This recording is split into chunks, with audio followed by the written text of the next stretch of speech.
I can use the word idealized, worshipped, almost worshipped is perhaps too much of a exaggeration, but idealized, treated as idols, and they were very effective.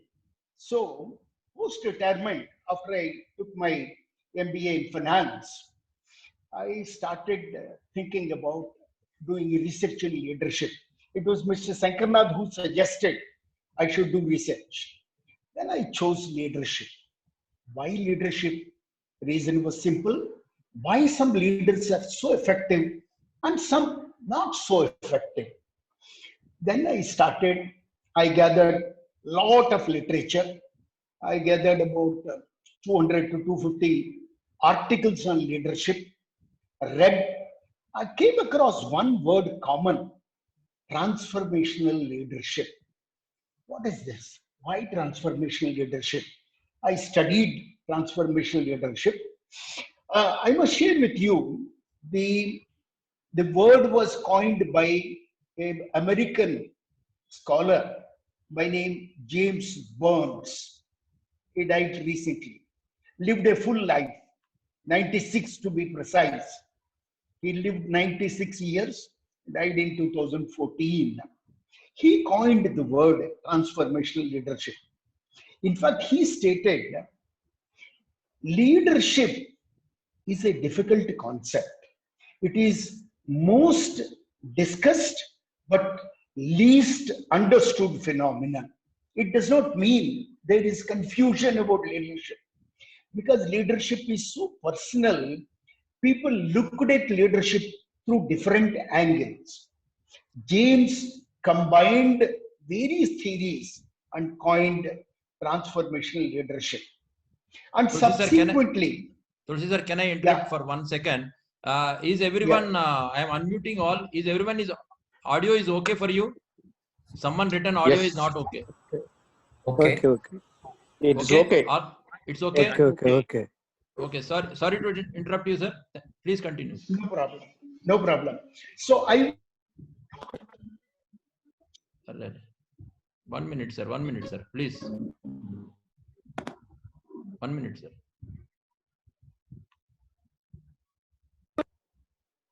Yes, sir. Please continue, sir. Yeah, James Burns wrote a beautiful treatise on leadership. The name itself is Leadership. He wrote in 1978. You come across transformation leadership in that book. Subsequently, many people further did research on transformation leadership, prominent being Bernard Bass.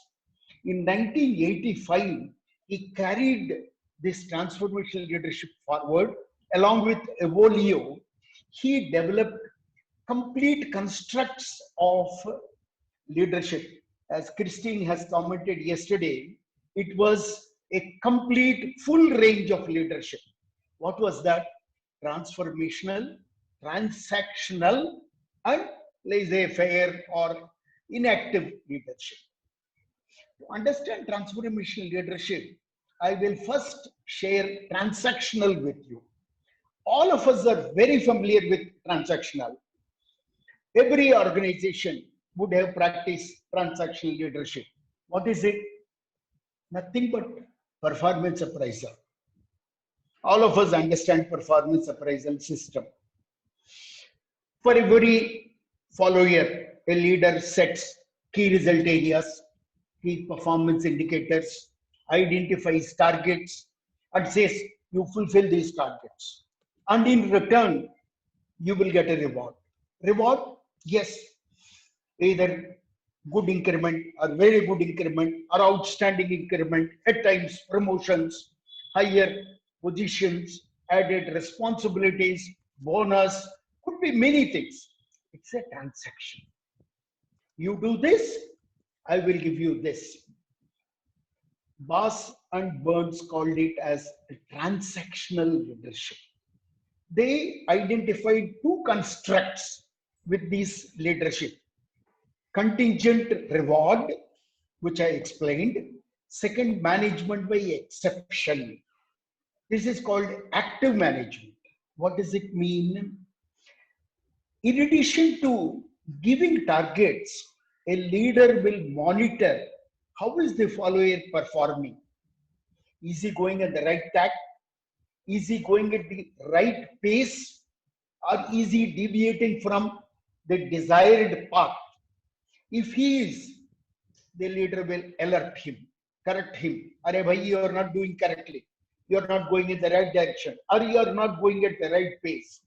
This is management by exception. Active. It is like fire prevention. This is transactional. Very simple. Only two constructs. Continued reward, management by exception. The laissez-faire is opposite of this. Laissez-faire is a French word. Some of you may know. Laissez-faire means non-interference. It is actually a government word because the government does not interfere in certain activities, some legal terminology. So some leaders are like that. They don't interfere. They'll just give the job and ask the fellow, go ahead, do it on your own. This is inactive leadership. In addition, management by exception, passive, which means they will not interfere even when the follower is going in the wrong direction. Only when he feels, they point out it is too late and it is nothing but firefighting, not fire prevention. This is management by exception, passive and inactive leadership. Inactive means he is not to be found when he is very badly needed. When some guidance is required, he is not to be seen. He is inactive leader. Now, if you understand these two, you will understand transformational. In transformational leader is first quality, inspirational motivation. Burns call it IM, inspirational motivation. He motivates.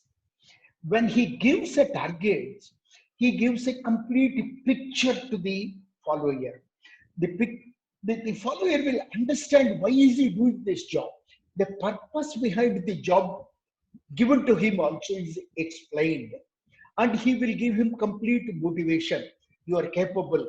You have got the capability. You are in the right track. I will give you direction. So this is inspirational motivation. The second is inspirational. This is inspirational motivation. Another one is intellectual stimulation. Look at the problem differently. You must have heard of Edward D. Bono, lateral thinking, out of the box. Think differently. Don't go by the beaten track. If I were to give you an example, all of you are following these Bhadra Silvers. The one who gives maximum quizzes, other than, of course, Dr. Barla, is Shettigar. You know, Shettigar is close to 80 years. His only son lives in America. He still finds it interesting to give puzzles, inspires people, intellectually stimulates people, gets a little disappointed when people don't respond to him enough. This is a fine example of intellectual stimulation. Think differently. Find answers to quizzes. This is intellectual stimulation. The third one is individualized consideration. Treat people independent. They are not a set of groups. They are each individual. If I have to give you a practical example, to my mind, Mr. Malliwal comes to my mind. He treated people as individuals, used to personally identify with them. Permit me to share my experience. In the year 1984 or 85, when I was in utilities, I was down with fever, running high temperature. Didn't go to office for a couple of days. On the third day, I still remember when I suddenly woke up on my bed, I found Mr. Malliwal sitting by my bedside. He came to my house just to inquire how I am. Now, don't confuse. Individualized consideration does not mean only inquiring about health of people or inquire about family of the people. No, paying attention to individuals. All of us learn from our bosses. I have learned. I learned from Mr. Maliwal that you have to pay individual attention to people. I did that. Let me tell you, I'm not boasting. I used to remember all my employees in utilities. There were about 120 people. Every person I knew by name. I used to address by name. Some people I used to inquire about their families also. I still remember till this day. He is no more now. I used to have a fitter by name Jesse. He is, I think, from Tamil Nadu. He's a Christian from Tamil Nadu, Jesse. I remember Jesse because Jesse had a daughter who was then very keen on pursuing nursing as a profession. Jesse used to share with me. I used to encourage him. To this day, I remember because individualized identification helps people. They get so inspired, so charged up. This is individualized consideration. So I shared 3 constructs with you: inspirational motivation, intellectual stimulation, individualized consideration. In addition, 2 more constructs Burns has proposed. In fact, originally it was 1, but it was split into 2. This is called idealized influence, which means you look at the leader as an ideal. You feel like following him, practicing whatever he does. How do you do it? Through 2 attributes and behavior. Attribute is his inherent quality. The attribute in inherent quality, when it is exhibited, manifests itself, it becomes behavior. Sir, I 1 minute, sir. Everyone has to log in with the same link, because after 40 minutes it gets disconnected. I'm sorry to interrupt you all. If it is disconnected again, we need to connect back with the same link, sir. Now you can continue, sir. Tulsi, sir. It will disconnect. Shall I? Okay. Yes, sir. Shall I go ahead? Yes, sir. Yes, sir. Please. So I have told you 5 constructs: idealized influence attributes, idealized influence behavior, inspirational motivation, intellectual stimulation, and individualized consideration. He identified these 5 constructs. Now, what is the difference between the thinking of Burns and Boss? Very simple. Burns felt transformational and transactional leadership are at 2 opposite ends. They are opposed to each other. Boss felt otherwise. He said it's a continuum of the same scale. A transactional leader transforms himself into a transformational leader. The dividing line is very thin. That means there will be a point when he is both a transactional leader and a transformational leader. He went further and he said a good transactional leader will eventually become a transformational leader.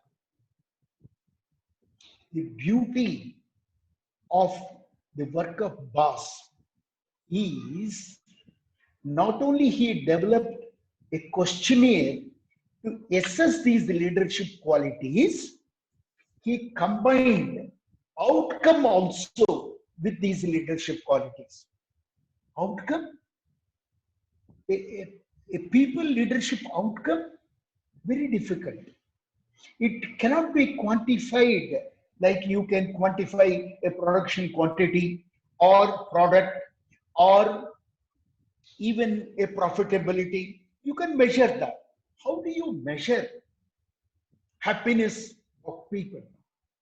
Very difficult. He identified three outcomes of transformational leadership. First thing, he said followers of a good transformational leader will put in extra work, extra effort. They will not be satisfied by just doing the job given to them. They will go to the extent of completely exploiting their capabilities, potential, and put in that extra effort. So he called the outcome extra effort. Second, satisfaction. A good follower of a transformational leader will be very satisfied with his job. He is happy. He is contented. Result? Attrition. Very poor attrition. In a good organization which has good transformational leaders, attrition will be minimal. I'm not saying it will be zero. Zero could be very difficult. Could be 3%, 5%, but it is very low. So satisfaction is the second outcome. The third one, it is nothing to do with a follower, it is to do with the leader. In a good transformational leadership organization, leaders are very effective. They achieve excellent results for their organization because they are effective. I'm not saying they are efficient, they are effective. So he developed a questionnaire which can measure outcomes and also the leadership qualities. He called it MLQ, Multi-Factor Leadership Questionnaire. Now, to this extent, you can read any internet and understand. What is it I can add? What I can add is the survey. The survey I have done in Bhadrachalam, in DHQ in Hyderabad, and in ILTD and EABD in Guntur. At that time, these two were two different divisions. Now they are combined. It is one division. But I have done this in Guntur. So 326 managers participated. I must thank Sanjay, who first gave me approval to conduct this in Bhadrachalam, both in PSPD Bhadrachalam as well as PSPD DHQ. Then, thanks to Pradeep, he suggested me to approach Shiv Kumar. I approached Shiv Kumar. Shiv Kumar gave me permission, and also Sanjeev Rangaras. I carried out in ILTD and EABD. So 326 managers participated. Not all of them as transformational leaders. No. 50 of them were leaders. 50, 13 PSPD, 25 in ILTD and EABD. These leaders in turn chose their followers. Followers means raters. The questionnaire is so designed, it can be answered by a leader and about him by the followers. Where did you get this questionnaire? I have not developed this questionnaire. It was developed by Boss. Boss also died. Did not live that long as Burns, but I think he lived till about 70, 75. He also died recently. But I inquired and I understood this questionnaire is now owned by a company in California called Mind Garden. I wrote to them, took their approval, paid some fees for that, and they administered the questionnaire. I only identified people, gave their email address to Mind Garden. Mind Garden sent questionnaire to them. 30 people participated, chose their followers, followers evaluated the leaders, and then all the answers have gone to Mind Garden. Mind Garden collated, gave me a report. They did not do statistical analysis. I have done that. I should not say I have done. I took help. I'm not an expert of statistics. I took help from a professor of statistics, carried out statistical analysis. What did you find out? What did you want to find out?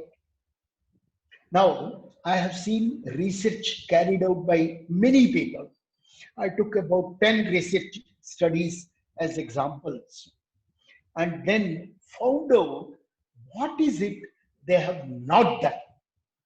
This is what we call research gap. That means something unique which others have not done. I found out. What was that? Which construct yields which outcome? That is what I found out. Out of these 9 constructs, 5 of transformational, 2 of transactional, and 2 of laissez-faire, 9 constructs. Which constructs yields to which outcome? I identified. This is the statistical analysis. I am not going to share statistical analysis with you. It is too complicated, and I cannot do that in a video conference like this. I need to make a presentation, which anyway I will have to do for my approval of PhD thesis. Sir, it will get disconnected in less than 1 minute. It will get disconnected in less than 1 minute. I request you all to join within with a gap of half a minute. Thank you all. Please remain. Please join back.